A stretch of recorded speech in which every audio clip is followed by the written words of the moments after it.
So this is about Latin America and how it's dealing with the pandemic. There's a great group of panelists here, good friends from a long time, people that I've worked closely with. I'll do a quick intro myself, and then we'll go. I'll start with Sergio. Sergio Arbelaez will introduce himself first, and then we'll introduce the other two panelists, and then myself. Okay, Sergio, take it away. Okay, thank you, Robert. Well, my name is Sergio Arbelaez. I work between Colombia and Mexico. In Mexico, I work for the University of Guadalajara. I am the project coordinator of International Music Fair, the director of FIMPRO, who is a fair focused in the Latin American region, in the connection in Latin American, North American regions. And also I work in Colombia for an institution called Red Lat, and we made a conference in Colombia, in Tenerife, and work in different festivals also, organizing different festivals. So that's me. There's a lot more to Sergio than that, too. So, okay. Denise? Hi, my name is Denise Flores. I've worked for the University of Guadalajara for the past 12 years. Have also experienced as a fellow at the Devo Kennedy Center Foundation and a master's degree in creative and cultural industries at King's. And I've worked a lot in many other festivals and performing arts as well. Great. Welcome. Bienvenido. I think I pronounced that wrong. Cedric, mon ami, do you want to introduce yourself, please? Yes, good morning, everybody. Nice to be here with you guys. Well, my name is Cedric David. I'm French, but I live in Colombia for more than 23 years, and I became Colombian. It's an honor for me. Actually, I have been working in a cultural center like 20 years ago. Then I became a manager of musicians, some important Colombian groups in the new period of the Colombian music. Logically, I became a music event producer because we had to produce our own concerts when developing artists in Colombia. I became a booker, and I tour artists all over Latin America, mainly artists from Africa and the Afro music diaspora. And to finish, I would say that I run for 2 years Association of Latin American Managers and Bookers named IMMF4 LATAM, and we represent like 15 countries. And this is something we do, and it will be another team after this. And Sergio is important part of the board of MMF2. Thanks. Merci beaucoup. Gracias. So yeah, I'm Robert Singerman. I used to represent the French Music Export Office back a long time ago, and I was an agent and a manager myself for decades. Done many different things in the music industry. I also represented the European Music Office for the US. And more recently, I represented Brazil. It's called Brazil Music Exchange, but it's basically the Brazilian Music Export Office for about 5 years. So I recently, 4 years ago, created a tour of Latin America called CAB, mainly because I had actually never been to Chile or Argentina, even though I'd been to Brazil very many times. And it's a tour for artists to some degree, but more for music executives. So CAB stands for Chile, Argentina, Brazil, Music Trade Mission Tour. If you want to check it out, it's cabmtmt.com. The joke is empty cab, but it's musictrademissiontour.com. So it's a way for music professionals from around the world to actually visit their partners or make new partners in Chile, Argentina, Brazil. This year, if the coronavirus allows us to, I would like to actually start in Colombia at Circulart, the conference that Sergio and his father and team run in November, go through Ecuador with MIM, Stephen Daganese from MIME is going to be on our Slack post-session conversation if he's not on the here now on the listening. And then Peru, Chile, Argentina, and Brazil. Although the dates might be shifted, and again, we don't really know what's going to happen in October, November. My own personal mission for a long time, 16 years, has been to give music subtitles so I could understand great music from France or from Africa or from Colombia or Mexico or anywhere. And YouTube took that work that I've done and did closed captioning and totally proved the concept. Spanish language music is up about 100% in North America and up about 50% worldwide because gringos like me can finally understand great Spanish songs or popular songs. And with human lyric translations, it's going to benefit African music and music from other cultures that are a little bit more difficult to translate and need the nuances of human translations, which is going to happen soon on all the platforms. So that's one way in the pandemic that we have something to listen to look forward to in terms of being able to understand music and appreciate music and buy music and listen to music from around the world. That's happening in 2020 and 2021, even though live music is pretty much at a standstill now. So if anybody wants to join the Slack post-session conversation, there's plenty of information on Amplify Music, and maybe Cassie can put that information in the chat to join that. So there'll be a session afterwards. But I want to start with Cedric, since he's the one that's really specifically in the crosshairs of this right now, the target of the pandemic as an agent and as a manager, and representing the IMMF, which is an international organization of managers, but representing the Latin music side. Cedric, if you could, thanks Cassie for the Slack channel, and I wanted to thank Gigi Johnson also, and Storm, and everybody who's putting this together. It's amazing. I watched a bunch of sessions yesterday. Really interesting, and I'm glad people are up and listening, because this information is really important. And Cedric, since you're touring internationally and since you have a very broad international knowledge base here of France, Africa, Latin America, why don't you talk about what it's like for the touring market? How are your fellow agents dealing with this? How are the artists dealing with this? Is Latin America any different than New York or LA? Or if you could, just start really talking about your own. Has everything stopped, or are you setting dates for 2021 now, or what are you doing with your own tours? Well, Robert, first, I think I was present at the last big festival all over the world with more like 50,000 people. It was in Mexico. Mm-hmm. Actually, we met with Sergio there. It was middle of March, and I was with an African band named Jupiter Oquest from Congo. And we really had to accept the situation as many bands, because we had other activities and we had to stop and keep in Mexico a few days, waiting them to go back to France and myself to go back to Colombia. It was in March, mid-March. And I think from this period, everybody is in the same situation.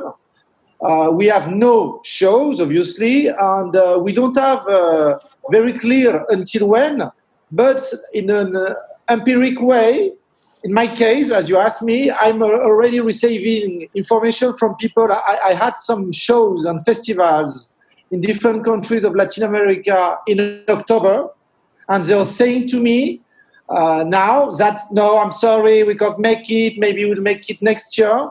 With this information, as we don't know if they won't be able to make the shows, what they are sure is they won't be able to bring international artists.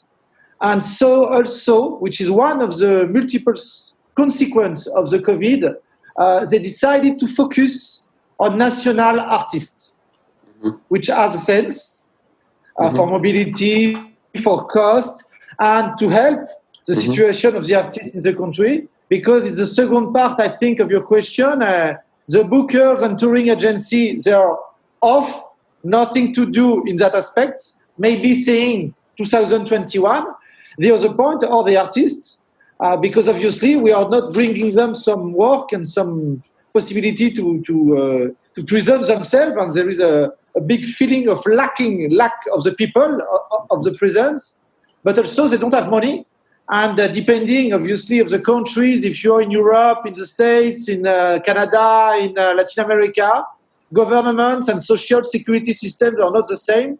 So, and I will finish my response on this, we have a very big preoccupation for the next 6-8 months, talking about social security and economic system for many people on the music area and other areas. Mm-hmm. Great. Well, thank you, Cedric. Sergio, do you want to take over now in your different businesses in the conference space, the music conference space, which obviously I'm in as well. I'm also a partner in Mondo and Sync Summit, two other conferences that have been sidelined by this. But in your perspective in the music conference / festival space, what's happening with FIMPRO, what's happening with Circulart, with Mapas, with Tenerife, and then we'll talk more about the university through Denise. I think you have your mute on still, Sergio. Lower left-hand corner. Thanks. Okay, so I think the conference are these kind of field configuring events, no? This kind of events can configuring the perspective of the field that in their work. So the conferences are very important in this moment right now than the role that we have in this moment, because I think this special moment is about the community, and it's about the community around different spaces. So to be honest, we don't know if we can do the conference. We must postpone FIMPRO. We have the date, the regular date of FIMPRO is May, so we put another date in September. But to be honest, we don't know if we can do FIMPRO in the regular way. So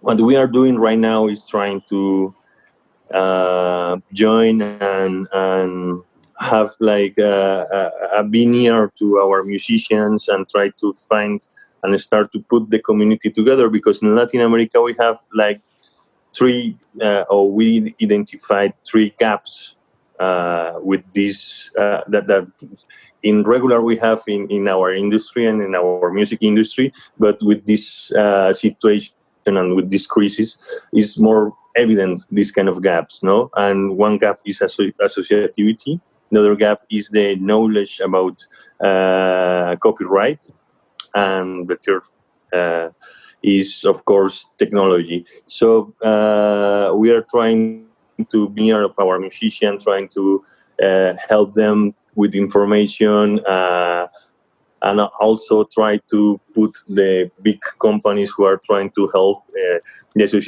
associativity is a problem because, for example, Spotify starts different campaigns in UK and United States with music cares or PRS, but they don't have a good people to talk here in Latin America, because there is a lot of strong association here who attend this kind of help, no? So we are trying, like, with the few associations that exist, trying to put like things together and try to help, no?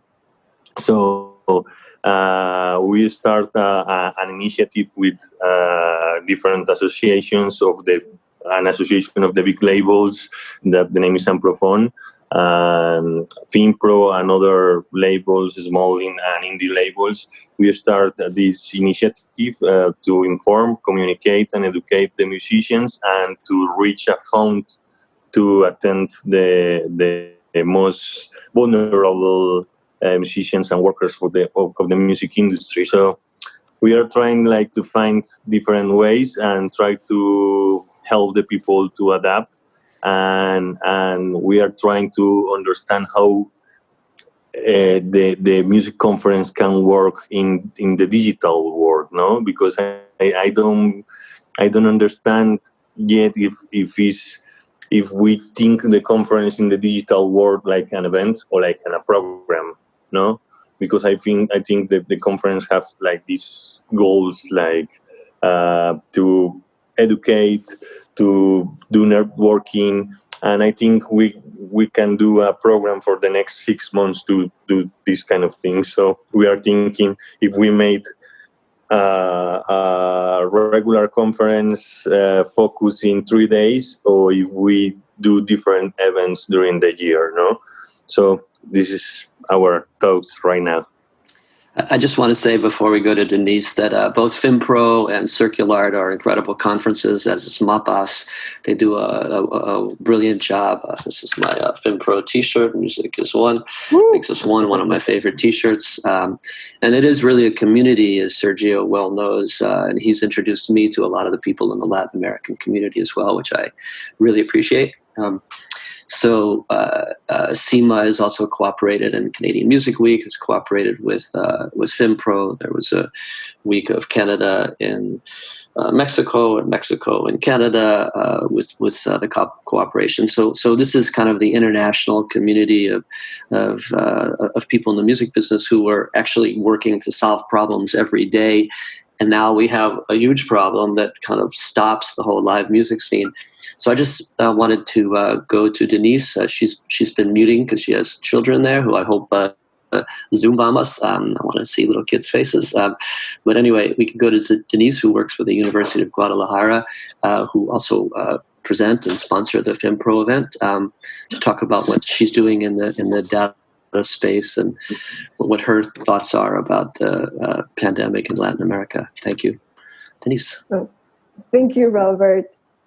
Well, it's just very interesting for me, obviously, to hear Cedric and you, Robert, and I know what Sergio has been doing all around this years, but also this very 3 or 4 weeks he's been working very hard to be with the community. And I also think it's about the community, but also, like we've heard in so many other spaces and in so many other papers, we could say, the part of reinventing ourselves, and doing things not the way that we used to do it, because that's the way, obviously, we were always looking for new ways of giving more to the music industry or to the performing arts industry. But the pandemic has made us look at the world in a complete new way, obviously. And in this time, the university, what they've been doing, it's 2 things that I think have worked very well. One, it's Igor, who couldn't be here, would call it like a Netflix of art streaming, we could say, which didn't used to have such a boom, we could say, in Mexico, and least in Guadalajara. So it's working very well. People are actually reaching out to it, which gives us an output that people are actually looking for this kind of content. So they do need music. They do need theater. They do need all this type of content, and they're looking for it.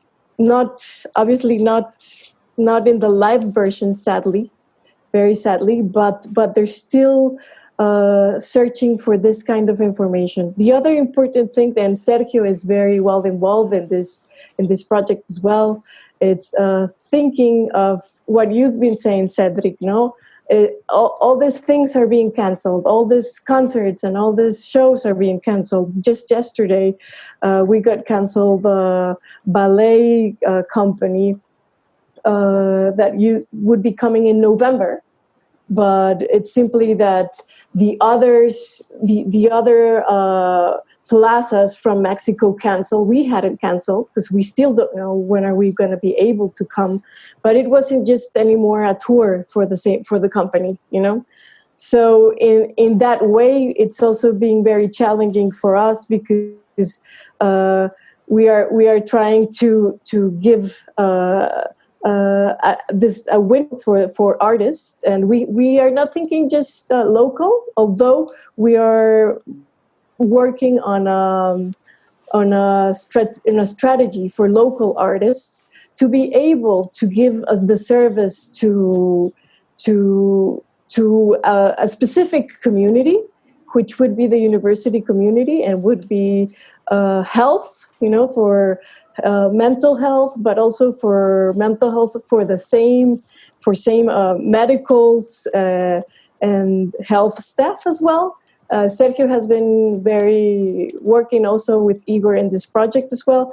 But in this way, there's the possibility to give not only local artists the opportunity to still present when everything opens and when everything becomes normal again, if that's even something that we can come back to, but also a way of generating work through the pandemic and being able to hopefully generating economy, hopefully. So these are two very important things that I think that the university is doing and that locally are working, and not closing obviously itself to the international, but still, as Sergio says, we don't know what's going to happen, and it's not only us closing, but it's also the international tours are canceling themselves because of the context. Well, thanks. I'm trying to get the stuff from the Slack channel in there. I mean, I think one of the things that's really important that Sergio touched on and Denise just touched on and is education. Education, like Cedric was saying, for the musicians who are really broke right now and hurting, for the agents, and community at the same time. So this is what Amplify Music is doing. The streaming that you're talking about with University of Guadalajara, which by the way has an amazing facility with incredible theaters and is very dedicated to the arts. But education for where to find the right resources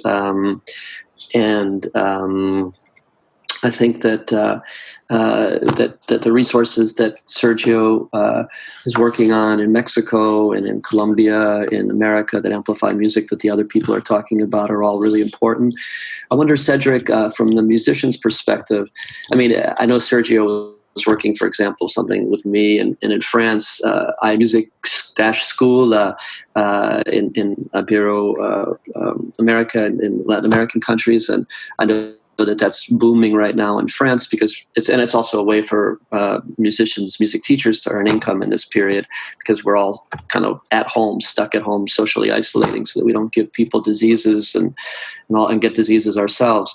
But Cedric, from your perspective as an agent, and for the artists, can you actually let the people know some of the tools that you've actually found useful for IMMF, or maybe if you guys could also maybe put some links in the chat box as well, that have been useful for artists or for agents, or that these types of, like Amplify Music, these types of music conferences that are now going virtual. There's another one next week, New Orleans Music Tech, that I'm speaking at. But there's, all the time, we hear about new events like this all the time. But Cedric, do you have any ideas of important ones from the IMMF or for artists that you've seen so far, or things that you've experienced that have been very useful?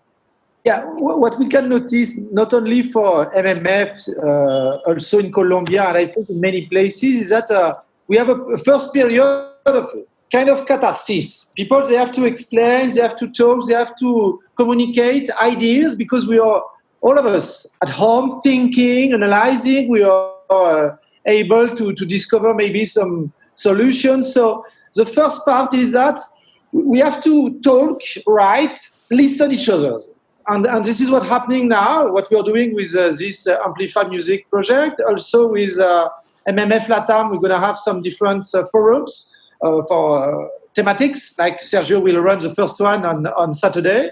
And it's the same in Colombia. I've never seen so many papers and texts written about our world, our job, the importance of culture, of the people, of the folklore, of the identity, of the tradition, of the music. So I think, and I will finish my answer on this, this is like an opportunity to make a stop We were like crazy, doing many things, maybe not in the best way.